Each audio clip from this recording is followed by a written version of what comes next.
దేవునికి మహిమ కలుగును గాక. హల్లెలూయా, హల్లెలూయా. ఈ రాత్రికాల సమయంలో కొద్ది నిమిషాలు దేవుని యొక్క వాక్యాన్ని మనం ధ్యానం చేసుకుందాం. మరి రాత్రి ఒక చిన్న ప్రత్యేకమైనటువంటి అంశం, అలాగే ప్రత్యేకమైనటువంటి సందర్భాన్ని గుర్తు చేసి తర్వాత దేవుని యొక్క వాక్యంలోనికి వెళ్దాం. మరి YMCA అనేటువంటి ఒక సంస్థ, అది ప్రపంచంలో అది ఏర్పడి 150 సంవత్సరాలు పూర్తి చేసుకుంది. దాని నిమిత్తం ప్రతి సంవత్సరం నవంబర్ నెల 2వ వారాన్ని మరి వరల్డ్ వీక్ ఆఫ్ ప్రేయర్ అని మరి ప్రపంచంలో అన్ని దేశాల్లో ప్రత్యేకమైనటువంటి ప్రార్థనలు ఏర్పాటు చేస్తూ ఉంటారు.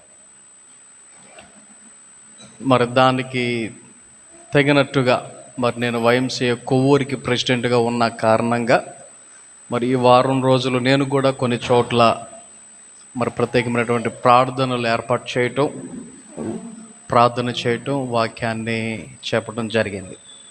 మరి ఈరోజు ఆఖరి రోజు. యాక్చువల్గా వేరే చోట పెట్టాలి, కానీ నేనేమన్నానంటే మరి మా చర్చిలోనే ప్రార్థన ఉంటుంది కాబట్టి మరి నేను బయటికి రాలేను, మా చర్చిలోనే ఈ కార్యక్రమాన్ని ఇలాగా చెప్పి ప్రార్థన చేసి మరి వాక్యాన్ని అందిస్తాను అని చెప్పడం జరిగింది. కాబట్టి మరి మీరు ప్రార్థన చేసినప్పుడు YMCA గురించి, YMCA అంటే యంగ్ మ్యాన్ క్రిస్టియన్ అసోసియేషన్, మరి ఆ సంస్థ కొరకు ప్రార్థన చేయండి. అనేక చోట్ల అనేక రకాలుగా క్రీస్తు సువార్తను, ప్రేమను మరి అనేక రకాలుగా మరి పంచుచున్నటువంటి సంస్థ. ఓకే, ఈ సమయంలో కొద్ది నిమిషాలు దేవుని యొక్క వాక్యాన్ని మనం ధ్యానం చేసుకుందాం. కీర్తనల గ్రంథము 119వ కీర్తన. కీర్తనల గ్రంథము 119వ కీర్తన 33వ వచనం నుండి 40వ వచనం వరకు చదువుకుందాం. యెహోవా, నీ కట్టడలను అనుసరించుటకు నాకు నేర్పము, అప్పుడు నేను కడమట్టుకు వాటిని గైకొందును. నీ ధర్మశాస్త్రము అనుసరించుటకు నాకు బుద్ధి దయచేయము, అప్పుడు నా పూర్ణ హృదయముతో నేను దాని ప్రకారము నడుచుకొందును. నీ ఆజ్ఞల జాడను చూచి నేను ఆనందించుచున్నాను, దాని యందు నన్ను నడవచేయము. చూడండి, ఇక్కడ ఈ చదివినటువంటి 3 వచనాలు మనము గమనిస్తే ఒక విషయాన్ని గమనించవచ్చు. ఏంటి ఆ విషయం అంటే, ఈ 3 వచనాలలో 2 భాగాలు కనబడుతున్నాయి. 3 వచనాలలో 2 భాగాలు కనబడుతున్నాయి. మొదటి భాగం ఒకటి చెప్తే, రెండవ భాగము దానికి ప్రతిఫలంగా ఏం చేస్తాము అన్నట్లుగా ఈ 3 వచనాలలో ప్రతి వచనానికి ఒక్కొక్క దానికి ఒక్కొక్క రీతిగా కొన్ని విషయాలు మనకి ఇక్కడ కనబడుతున్నాయి. మొదటిది చూస్తే, నీ కట్టడలను అనుసరించుటకు నాకు నేర్పము. ఏం నేర్పించాలంట? నీ కట్టడలను అనుసరించుట నేర్పము. ఇప్పుడు మనం ఎప్పుడైనా ఏదైనా నేర్చుకుంటే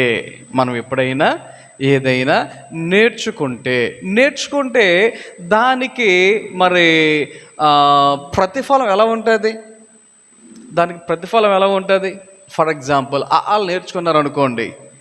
నేర్చుకున్న తర్వాత దాని ప్రతిఫలం ఎలా ఉంటుంది? చదవడానికి మనకి ఈజీగా ఉంటుంది కదా. పిల్లలు నడక నేర్చుకున్నారు అనుకోండి, నెక్స్ట్ వారు ఏం చేయడానికి అవకాశం ఉంటుంది? నడవటానికి అవకాశం ఉంటుంది. ఆలోచన చేయండి. ఇప్పుడు ఏది చేసినా మంచి చెడు అనేవి ఖచ్చితంగా ఉంటూ ఉంటాయి. నడిస్తే పడిపోతారు అనుకుంటే నడిచినప్పుడు ఏదో ఒక టైంలో ఏదో ఒక చోట పడేటువంటి పరిస్థితులు రావచ్చు పిల్లలకి. అలాగని చెప్పి వాళ్ళకి నడవడం మనం నేర్పించకుండా ఉంటామా? కదా. కాబట్టి ప్రతిదీ కూడా ఏం చేయాలి? మనము జాగ్రత్తగా చేసుకుంటూ ఉండాలి. ఇక్కడ ఈ వాక్యములో నీ కట్టడలను అనుసరించుటకు నాకు నేర్పము. ఏం నేర్పించాలి? కట్టడలను. అంటే దేవుడు కొన్ని విషయాలు మనకి తెలియచేస్తా ఉన్నాడు. ఆ విషయాలలో ఆయన నువ్వు ఏం చేయాలి, ఏం చేయకూడదు, ఎలా నడవాలి, ఎలా నడవకూడదు, ఎలా ఉండాలి, ఎలా ఉండకూడదు, ఏం తినాలి, ఏం తినకూడదు, లేకపోతే ఏం చూడాలి, ఏం చూడకూడదు, ఏం వినాలి, ఏం వినకూడదు అన్నట్లుగా అనేకమైనటువంటి కట్టడలు ఉన్నాయి వాక్యాలలో దేవుడిచ్చినవి. అయితే ఆ కట్టడలను ఏం చేయమంటున్నాడు? నాకు నేర్పము. అలా నేర్పిస్తే ఆయన ఏం చేస్తారంట? అప్పుడు నేను కడమట్టుకు వాటిని గైకొందును. ఎప్పటి వరకు అంట? కడమట్టుకు అంటే చివరి వరకు, మన యొక్క ప్రాణము పోయేటంత వరకు, లేక ఈ లోకంలో బ్రతికున్నంత వరకు ఏం చేస్తానంటున్నాడు ఆయన? వాటిని గైకొందును. అంటే ఇప్పుడు దేవుని యొక్క కట్టడలను మనము గైకొనాలి అంటే, దేవుని యొక్క నియమ నిబంధనలను మనము మరి పాటించాలి అంటే, దేవుని యొక్క వాక్యానుసారంగా నడుచుకోవాలి అంటే, ఆయన యొక్క అడుగుజాడలలో ఉండాలి అంటే ముందేం చేయాలి? నేర్చుకోవాలి. ముందేం చేయాలి? నేర్చుకోవాలి. అది నేర్చుకోకుండా నేను చేస్తాను, పాటిస్తాను, నడుస్తాను, జీవిస్తాను అంటే అవకాశం ఉంటుందా? ఆలోచనలు చేయండి. కాబట్టి మన యొక్క ఆత్మీయ జీవితంలో మొట్టమొదటిగా దేవుని యొక్క వాక్యం స్పష్టంగా తెలియచేస్తూ ఉంది. ఆయన కట్టడలను ఏం చేయాలి? అనుసరించడం నేర్చుకోవాలి. చదవడం కాదు, వినడం కాదు. ఏం చేయాలంట? అనుసరించటం నేర్చుకోవాలి. చదవటం వరకు ఎన్నిసార్లు చదివేసి ఉంటామో బైబిల్ మనం. వినాలి అంటే ఎన్నిసార్లు వినేసామో బైబిల్లోని వాక్యాలు. చదివితే సరిపోదు, వింటే సరిపోదు. ఏం చేయాలి? అనుసరించటం రావాలి. ఏం రావాలి మనకి? అనుసరించటం రావాలి. అనుసరించడం నేర్చుకోవాలి. అనుసరించడం మనము ఎప్పుడైతే నేర్చుకుంటామో వాక్యం చెప్తా ఉంది ఏమని? కడమట్టుకు వాటిని గైకొందురు. తర్వాత రెండోది, నీ ధర్మశాస్త్రము అనుసరించుటకు నాకు బుద్ధి దయచేయుము, అప్పుడు నా పూర్ణ హృదయముతో నేను దాని ప్రకారము నడుచుకొందును. రెండవది, ఈ కీర్తనకారుడు అడుగుతున్నటువంటి మాట ఏంటి అంటే, ఏమంట? నీ ధర్మశాస్త్రమును అనుసరించుటకు ఏం కావాలంట? బుద్ధి కావాలంట. ఏం కావాలంట? బుద్ధి కావాలంట. అంటే దాని అర్థం ఏంటి? బుద్ధి కావాలి అంటే అర్థం ఏంటి? బుద్ధి రాకపోతే ఏమవుతుంది? బుద్ధి లేకపోతే ఏమవుతుంది? ఆడ వాక్యంలో చదివితే మనకు అర్థమవుతుంది. ధర్మశాస్త్రం అనుసరించాం, ధర్మశాస్త్రాన్ని ఏం చేయలేము? అనుసరించలేము. ఎప్పుడు?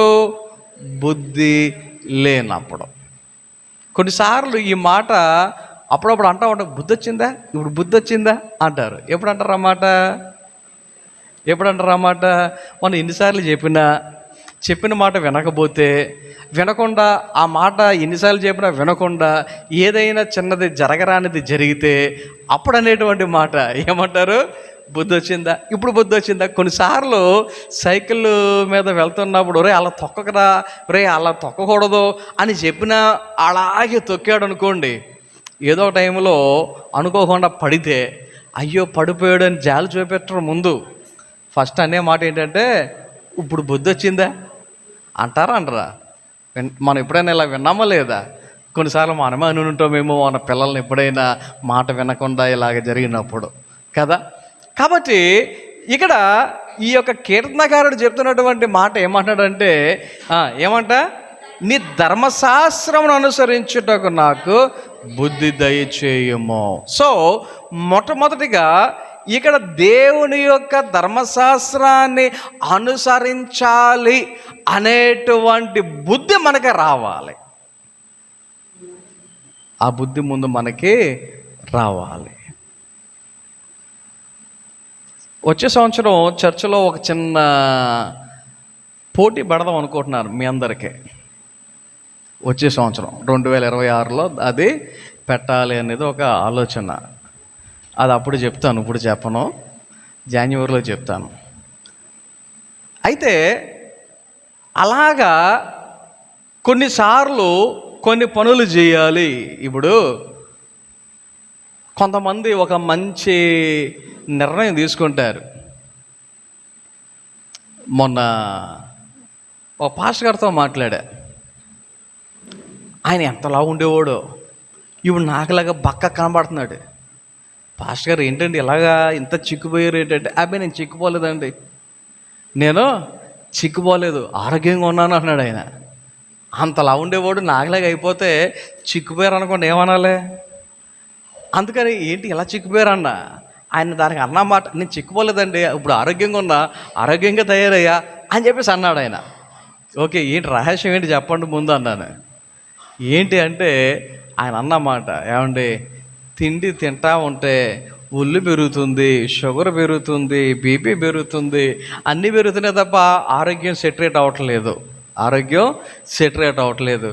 అందుకనే నేను ఫలానా ఈ రకమైన డైటింగ్ మొదలుపెట్టా, ఇప్పుడు ఆరోగ్యం బాగుంది, నా షుగర్ కంట్రోల్కి వచ్చేసింది అని చెప్పి ఆయన చేసినటువంటి విధానం చెప్పాడు. చెప్పిన తర్వాత ఆయన లాస్ట్లో అన్న మాట ఏంటంటే, ఎంతకాలం నాకు బుద్ధి రాలేదు, ఇప్పుడు బుద్ధి వచ్చింది అని ఒక చిన్న మాట ఉపయోగించాడు అనమాట. అందుకని ఈ మాటకి ఆ సన్నివేశం గుర్తొచ్చింది నాకు. ఇప్పుడు బుద్ధి వచ్చింది నాకు, అందుకనే దీన్ని ఫాలో అవుతున్నాను, చాలా బాగుంది నాకు అన్న మాట మాట్లాడారు ఆయన. గమనించండి, బుద్ధి వచ్చినప్పుడు, ఇప్పుడు మనకి తెలిసినటువంటి ఒక కథ బైబిల్లో, తప్పిపోయిన కుమారుడు గురించి మనం ఎన్నోసార్లు విని ఉంటాం. ఆ తప్పిపోయిన కుమారుడు ఇంటికి రావాలి అనేటువంటి ఆలోచన రావటానికి ఏమొచ్చిందని చెప్పేసి వాక్యం ఏం చెప్తుంది మనకి? బుద్ధి వచ్చినప్పుడు అని ఉంటుంది అక్కడ. ఎప్పుడంట? బుద్ధి వచ్చినప్పుడు. అంటే ఆ బుద్ధి రాకముందు వరకు ఎక్కడ ఉన్నాడు? తన ఊరికి దూరంగా వెళ్ళిపోయాడు, తన కుటుంబానికి దూరంగా వెళ్ళిపోయాడు, తండ్రికి కానీ లేకపోతే అన్నయ్యకి కానీ లేకపోతే ఆ ఊరిలో ఉన్న వాళ్ళకి కానీ ఇంట్లో పని వాళ్ళకి కానీ ప్రతి ఒక్కరికి దూరంగా వెళ్ళిపోయాడు. ఏమనుకున్నాడు? ఎంజాయ్ చేద్దాం అనుకున్నాడు, సంతోషంగా గడుపుదాం అనుకున్నాడు, సుఖంగా ఉందాం అనుకున్నాడు. కానీ పరిస్థితులు ఎలాగైపోయినాయి? పరిస్థితులు ఎలా తయారయ్యాయి? గమనించండి. బెల్లం ఉన్నంతసేపే దాని చుట్టూ చీమలు ఉన్నట్టు ఆ వ్యక్తి దగ్గర డబ్బులు ఉన్నంతసేపు వరకే ఫ్రెండ్స్ అందరూ కూడా ఉన్నారు. డబ్బులు అయిపోతా ఉండేసరికి ఏమైపోయారు? ఒకరి తర్వాత ఒకరు విడిచిపెట్టి ఒంటరి వాడిని చేసేసారు కదా. ఇప్పుడు ఆ వ్యక్తి అందరూ విడిచిపెట్టేసేసరికి, తన దగ్గర డబ్బులు అయిపోయేసరికి, తినటానికి ఒక్క చిన్న వస్తువు కూడా లేకుండా అయ్యేసరికి, వాక్యంలో మనం చదువుతాం, బుద్ధి వచ్చినప్పుడు. ఎప్పుడంటే బుద్ధి వచ్చినప్పుడు. అప్పుడు కానీ మరలా నా తండ్రి దగ్గరికి వెళ్ళాలి అనే ఆలోచన రాలా. బుద్ధి వచ్చే వరకు కూడా నా తండ్రి దగ్గరికి వెళ్ళాలనేటువంటి ఆలోచన రాలా. అలాగున ఇక్కడ ధర్మశాస్త్రమును అనుసరించడానికి, గమనించండి, చదవటానికి గురించి కాదు నేను మాట్లాడేది, వినటానికి గురించి కాదు నేను మాట్లాడేది, అనుసరించటం. చదవటం వేరు, అనుసరించడం వేరు. వినటం వేరు, అనుసరించడం వేరు. కాబట్టి దేవుని యొక్క వాక్యమును అనుసరించడానికి బుద్ధి దయచేయము. అప్పుడు నా పూర్ణ హృదయముతో నేను దాని ప్రకారము నడుచుకొందును. ఎలా నడుచుకుంటారంట? పూర్ణ హృదయముతో దాని ప్రకారము నడుచుకొందును. అంటే ఇప్పుడు బుద్ధి రాకుండా ఉంటే, బుద్ధి లేకుండా ఉంటే అప్పుడు ఎలా నడుచుకుంటారు? మామూలుగా నడుచుకుంటారు అన్నమాట. వాక్యంలో మనం చదువుతున్నాం కదా, పూర్ణ హృదయముతో అనుసరించే బదులు పూర్ణ హృదయముతో దాని ప్రకారం నడుచుకునే బదులు ఏదో పేరుకి వెళ్ళాలి కదా, చేయాలి కదా, చదవాలి కదా, వినాలి కదా అన్నట్లుగా మన యొక్క నడవడిక ఉంటుందేమో. కానీ బుద్ధితో మనము అనుసరిస్తే ఎలా ఉంటామంట, మనము మన పూర్ణ హృదయముతో దాని ప్రకారము నడుచుకుంటాం. మూడవదిగా, నీ ఆజ్ఞల జాడను చూచి నేను ఆనందించుచున్నాను, దాని యందు నన్ను నడువజేయుము.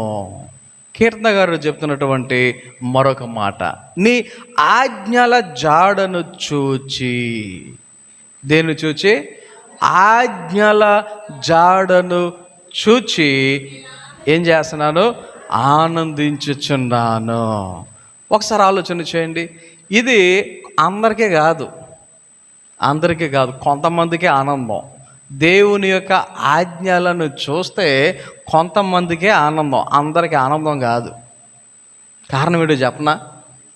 అబద్ధం ఆడకూడదు. కొంతమందికి ఎలాగ ఉంటుంది? ఆనందంగానే ఉంటుంది. మరి కొంతమందికి ఎలాగ ఉంటుంది? అయ్య బాబాయ్, అబద్ధం ఆడకూడదా, ఎంత కష్టమో, వాళ్ళకి ఎంత ఇబ్బందో, ఉండలేరు, అబద్ధం చెప్పకుండా జీవించలేరు అన్నమాట. ఆలోచన చేయండి. నరహత్య చేయకూడదు, కొంతమందికి ఆనందమే, మరి కొంతమందికి ఆ బాబోయ్ చంపకుండా ఎలాగా, చేతులు దురదలు వచ్చేస్తున్నాయి అన్నట్టుగా ఉంటాయి.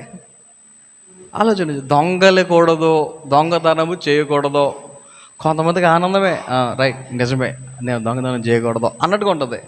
కొంతమందికి అయ్యి బాబోయ్ దొంగతనం చేయకుండా ఎలా, ఈ పూట గడవడం ఎలా, లేకపోతే ఇంట్లో భోజనం ఎలా, లేకపోతే నా యొక్క జీవితంలో మరి నేను జలసాలు చేసేది ఎలా, కొంతమందికి ఎంత కష్టమో కదా. అంటే ఆజ్ఞలు అనేవి కొంతమందికి ఎలా ఉంటాయి, పాపం చేయకూడదు. కొంతమందికి ఆనందమే, అవును నేను పాపం చేయకూడదు. కానీ కొంతమందికి ఎంత బాధో, అయ్య బాబోయ్ పాపం చేయకూడదంట. ఆలోచన చేయండి ఒకసారి. దేవుని యొక్క ఆజ్ఞల యొక్క జాడలు కొంతమందికి ఎలా కనబడతాయి? ఆనందంగా కనబడితే, మరి కొంతమందికి ఎలా కనబడతాయి? అమ్మ బాబోయ్ ఎంత కష్టంగా ఉంటుందో. అందుకనే కొన్నిసార్లు కొంతమంది అనేటువంటి మాట ఏంటో తెలుసా? మేము మాత్రం మీ మందిరానికి చర్చికి రాం. కారణం ఏంటంటే, మీ మందిరానికి వచ్చిన దగ్గర నుంచి మీరు అబద్ధాలు ఆడొద్దంటారు, దొంగతనం చేయొద్దంటారు, వ్యభిచారం చేయొద్దంటారు, పాపం చేయొద్దంటారు, సినిమాలు చూడొద్దంటారు, అయ్యి బాబాయ్ మామూలు కాదు అనేటువంటి వాళ్ళు కూడా ఉన్నారు. ఆలోచన చేయండి. దేవుని యొక్క ఆజ్ఞలు మన దృష్టిలో ఎలా ఉన్నాయి? అది మనకు సంతోషాన్ని తీసుకొచ్చేదిగా, ఆనందాన్ని తీసుకొచ్చేదిగా ఉందా, లేకపోతే ఇబ్బందిగా ఉంటుందా? గమనించండి. మందిరంలోకి వచ్చి కూర్చొని దేవుని సన్నిధిలో పాటలు పాడటం అంటే, ఆరాధన చేయడం అంటే, వాక్యం వినడం అంటే, ప్రార్థన చేయడం అంటే కొంతమందికి ఎంత ఇష్టమో. ఎప్పుడెప్పుడు మందిరానికి వెళ్దామా అనేటువంటి ఆలోచనతో ఉంటారు. కొంతమందికి అయ్యి బాబు శనివారం అప్పుడే వచ్చేసిందా, ఆదివారం అప్పుడే వచ్చేసిందా, ఎంత బాధో కొంతమందికి కదా. సో ఆయన యొక్క ఆజ్ఞల జాడను బట్టి మనం ఏం చేస్తున్నాం? ఆనందించే వారంగా ఉన్నామా, లేకపోతే ఆ ఆనందానికి విరోధముగా, వ్యతిరేకంగా బాధపడేటువంటి వారముగా ఉన్నామా? ఇక్కడ కీర్తన గారు అంటున్నాడు, దాని యందు నన్ను నడువజేయము.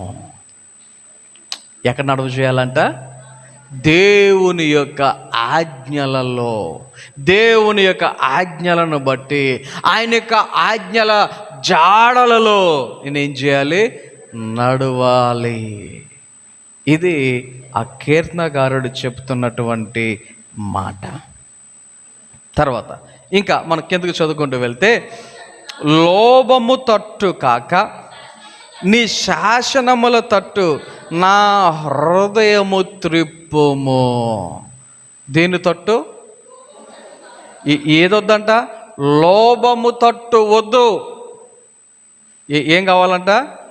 నీ శాసనముల తట్టు. లోభము అంటే ఒక రకంగా చెప్పాలి అంటే ఈ లోకంలో మనకు కంటికి కనిపించేటువంటి అబ్బా భలే ఉంది, అబ్బా ఇది అది అన్నట్టుగా మనం ఏదైతే ఉంటామో ఆ వైపు వద్దు. నేను ఏ వైపు చూడాలి? దేవుని వైపు చూడాలి. నీ శాసనముల వైపు నా హృదయము త్రిప్పు. ఆలోచన చేయండి ఒకసారి. ఈ లోక ఆశల వైపు మన యొక్క దృష్టి వెళ్తాదా, లేక దేవుని యొక్క వాక్యము వైపు మన దృష్టి వెళ్తాదా?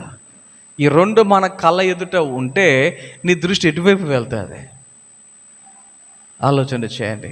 మనసులో ఏమనిపిస్తుందంటే బైబిల్ మన ఇంట్లోనే ఉంటుంది, ఎప్పుడైనా చదవచ్చు, ముందు ఇది చూసేద్దాం, ముందు దీని సంగతి ఏంటో తెలుసుదాం అన్నట్టుగా అనిపిస్తుంది మనకి. కారణం ఏంటంటే లోభములు అంటేనే మన యొక్క కంటిని ఆకర్షిస్తూ ఉంటాయి. కానీ కీర్తనకారుడు అంటూ ఉన్నాడు ఏమని? నా హృదయము ఏ వైపు ఉండాలి? నీ శాసనముల తట్టు త్రిప్పము. తర్వాత వ్యర్థమైన వాటిని చూడకుండా నా కన్నులు త్రిప్పివేయము, నీ మార్గములలో నడుచుకున్నటకు నన్ను బ్రతికింపము. చూడండి ఏమంటుంది వాక్యము? వ్యర్థమైన వాటిని చూడకుండా. దేనిని చూడకుండా? వ్యర్థమైన వాటిని చూడకుండా. రైట్. ఇక్కడ ఒక పెద్ద ప్రశ్న, వ్యర్థమైనవి అంటే ఏంటి? వ్యర్థమైనవి అంటే ఏంటి? ఎవడన్నా వాంతి చేసుకున్నాడు ఇంకో చూస్తారు ఎవరన్నా? అబ్బా చూడు అన్న చూడరు, చూడు అన్న చూడరు. ఏ అంటే మన దృష్టిలో అది వ్యర్థమైంది. మన దృష్టిలో అది ఏంటిది? అది మన దృష్టికి అది వ్యర్థమైంది. మన దృష్టికి అది వ్యర్థమైంది. మనం ఏం చేస్తాం?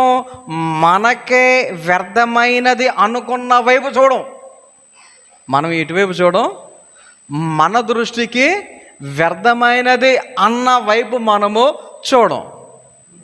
కానీ ఇక్కడ గమనించవలసిన విషయం ఏంటంటే వాక్యానుసారముగా ఏది వ్యర్థమైనదో ఆ వ్యర్థమైన వాటిని చూడకుండా మన కనులు ఏం చేసుకోవాలి? తిప్పుకునేవారుగా ఉండాలి.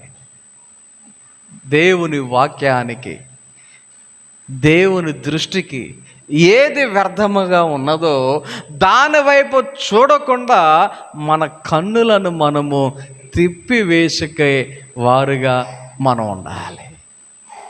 ఉండగలుగుతున్నామా? అలాగున ఉండగలుగుతున్నామా?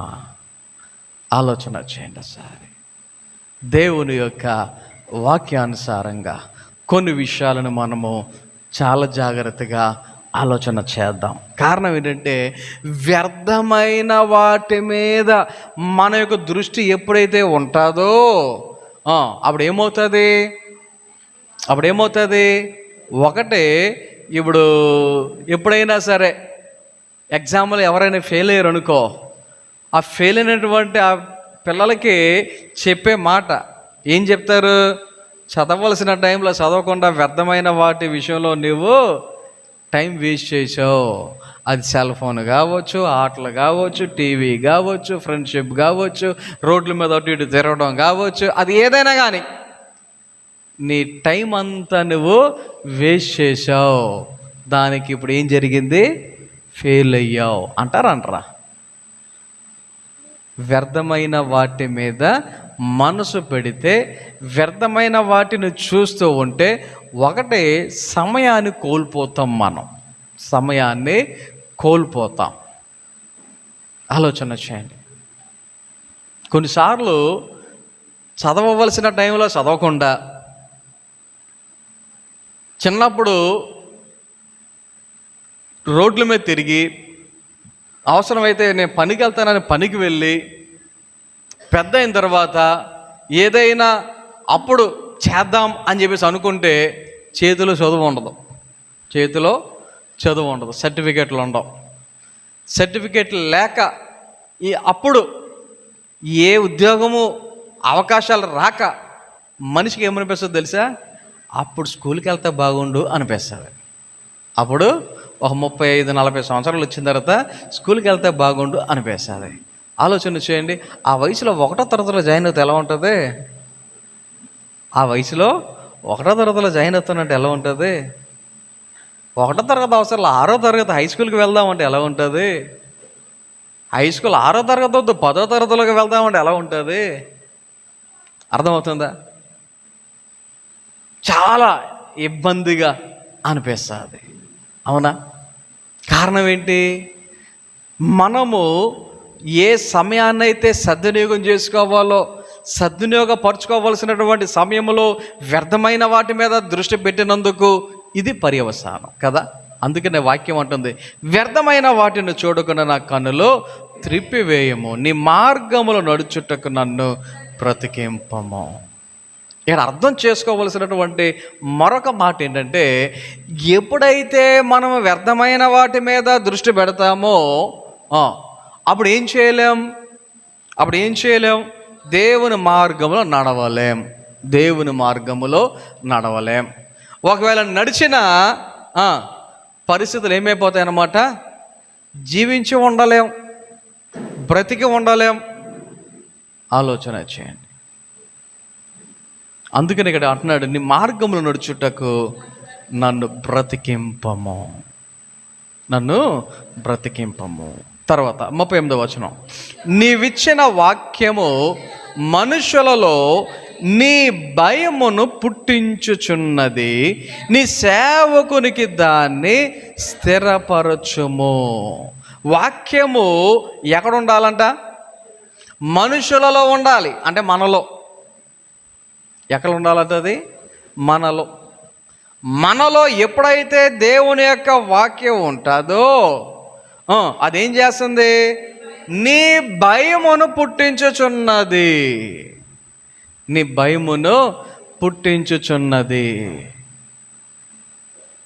దేవుని భయం అనేది మనలో ఉంటే తప్పు ఎక్కడైనా జరుగుద్దా? దేవుని భయం అనేది మనలో ఉంటే పాపం అనేది ఎప్పుడైనా జరుగుద్దా? దేవుని భయం అనేది మనలో ఉంటే చేయకూడని పనులు చేస్తామా? గమనించండి. ఆ భయము మనలో ఉండాలంటే మనలో ఏముండాలి? ముందు ఆయన వాక్యము ఉండాలి, ఆయన యొక్క వాక్యము ఉండాలి. అది ఎలా ఉండాలి? స్థిరముగా ఉండాలి. ఎలా ఉండాలి? స్థిరముగా ఉండాలి. ఏదో సాటర్డే మరి మందిరానికి వచ్చిన తర్వాత ఆ కొద్దిసేపే ఆ భయం అంటే, పోనీ ఆదివారం వచ్చినప్పుడు కొద్దిసేపే ఆ భయం అంటే కాదు. అది మనలో స్థిరముగా ఉండాలి. తర్వాత 39వ వచనం, నీ న్యాయ విధులు ఉత్తములు, నాకు భయము పుట్టించుచున్న నా అవమానమును కొట్టివేయుము, నీ ఉపదేశములు నాకు అధిక ప్రేమలు, నీతిని బట్టి నన్ను బ్రతికింపము. కీర్తనకారుడు చెప్తున్నటువంటి మాట, నీ న్యాయ విధులు ఉత్తములు, దానికి మించింది లేదు. దేవుని యొక్క న్యాయ విధులు గమనించండి. దేవుని యొక్క న్యాయ విధులు మన దేశంలో మనందరికీ ఎవరికైనా సరే ఎవరికి సంబంధించినటువంటి హక్కులు వాళ్ళకి ఉన్నాయి. మనందరికీ చాలా హక్కులు ఉన్నాయి. ఈ హక్కులన్నీ మనకి దేనిని బట్టి తెలిసాయి? రాజ్యాంగాన్ని బట్టి మనకు తెలుస్తాయి. రాజ్యాంగం ఇచ్చినటువంటి హక్కు అని మనం కొన్నిసార్లు మన హక్కులను కొన్నిసార్లు చెప్పుకుంటూ ఉంటాం కదా.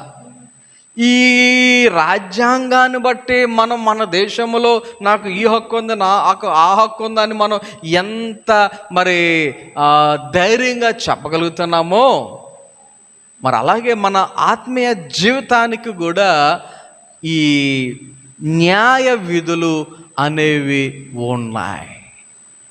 ఆ న్యాయ విధులు ఉత్తములు, మంచివి, ది బెస్ట్. నాకు భయము పుట్టించుచున్న నా అవమానమును కొట్టివేయము. ఏదో తప్పు చేసావు, అది సిగ్గుపడవలసిన పరిస్థితే, కానీ వాక్యాన్ని బట్టి అదేమవుతుంది? మనకు కొట్టివేయబడతాది. నీ ఉపదేశములు నాకు అధిక ప్రియములు. ఏ వాక్యమైతే దేవుని యొక్క మరి వాక్యానుసారముగా గైకొనటానికి, లేకపోతే పూర్ణ హృదయంతో దాని ప్రకారం నడుచుకొనటానికి, లేకపోతే దాని యందు నడవటానికి ఈ వాక్యం ఏదైతే ఉన్నదో ఆ వాక్యము ఇప్పుడు ఏమని చెప్తుందంటే ఉత్తమమైనది, అది అధిక ప్రియమైనది, నీతిని బట్టి నన్ను బ్రతికింపు. ఎలా బ్రతికించాలంట? నీతిని బట్టి. మన బ్రతుకు ఎలాగ ఉండాలంట? నీతిగా, యథార్థముగా, పరిశుద్ధముగా, పవిత్రముగా, దేవునికి ఇష్టముగా, అనుకూలముగా ఉండవలసినదిగా ఉన్నది. అంతేగాని మనకు అనుకూలంగా జీవించడంలో గొప్ప లేదు. ఎవరికి అనుకూలంగా? మనకు అనుకూలంగా జీవించడంలో గొప్ప లేదు. ప్రస్తుత దినాలలో చాలామంది జీవితాలలో పరిస్థితులు ఎలా ఉన్నాయంటే, ఎవరికి అనుకూలమైనటువంటి భక్తి వాళ్ళు చేస్తున్నారు.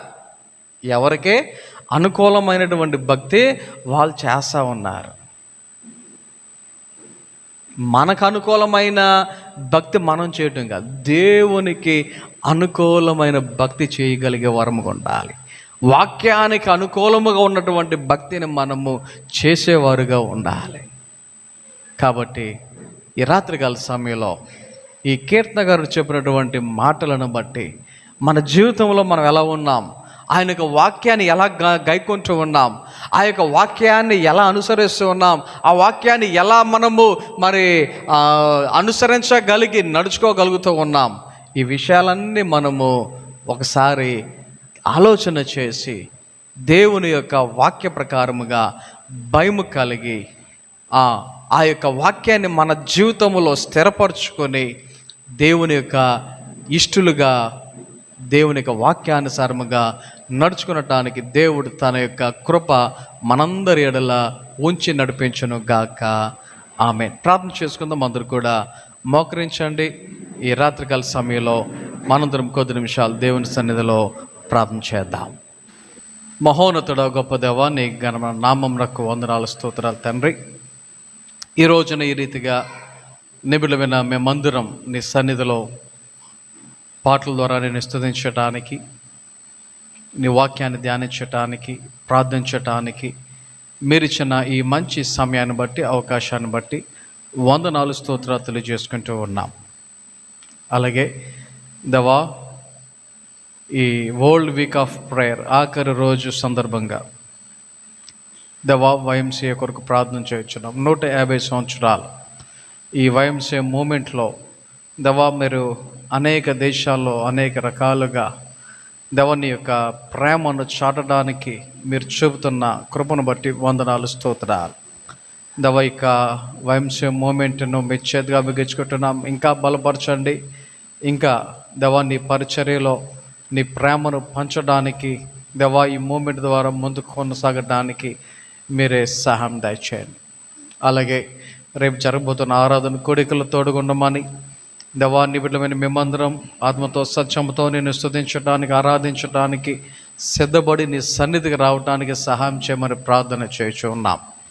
అలాగే ఈ సమయంలో దేవా ఎవరికి ఎటువంటి అవసరతలు ఉన్నాయో సమస్తం ఎరిగిన దేవుడవు దేవా, ప్రతి ఒక్కరిని పేరు పేరున దీవించి ఆశీర్వదించి మేడులతో నింపమ్మా.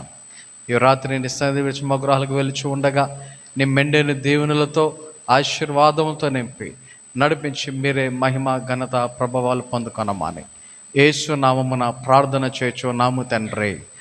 ఆమేన్. మన తండ్రిని దేవుని ప్రేమ, కుమారుడు యేసుక్రీస్తు వారి కృప, పరిశుద్ధాత్మక నిన్ను సహవాసము, సహాయము, కాపుదల నడిపింపు ఇప్పుడు ఎల్లప్పుడు ఆయన బిడ్డలైన మనందరకు సదాకాలము తోడే నడిపించును గాక. ఆమేన్.